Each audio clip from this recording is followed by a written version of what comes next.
Anna, det är nästan prisutdelning och hänga. Så måste vi alla varva grejer. Jag tänkte du skulle göra det utan hästen.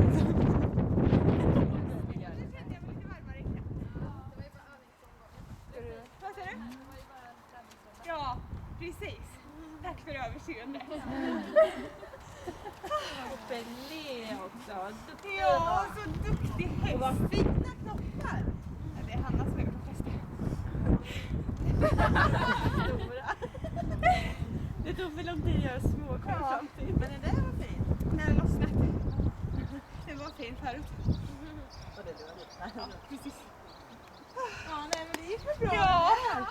Det gick ju jättebra. Det var så vi förrättar prisutdelning, va? Ja. Segrare i klassen har vi Kristin Kjellander med Pelé. Välkommen fram till prisutdelningen. Vad glad hon är. Jag kan tänka mig att det är exakt likadan men fast lite mer. Ja. Redo på sin lilla form.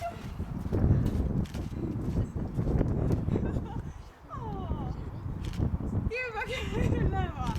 Jag kommer nog skriva upp mig på en lektion. Men han vill jättegärna ha receptet.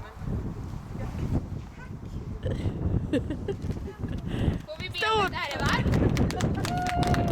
Till publiken som kommer. The winner takes it all. Lite snabbare är det va? Kom igen nu ni! Kom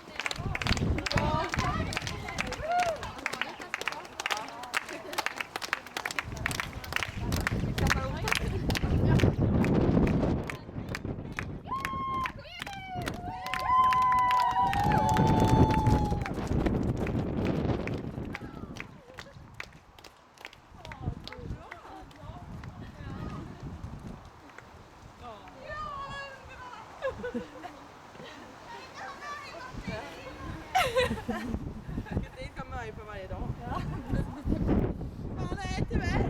Du måste lämna ifrån dig hästen. Det var inte presenten. Vad är det där?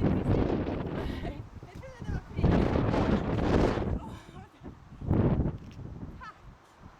Ja, vad duktig du var. Shit vad kul.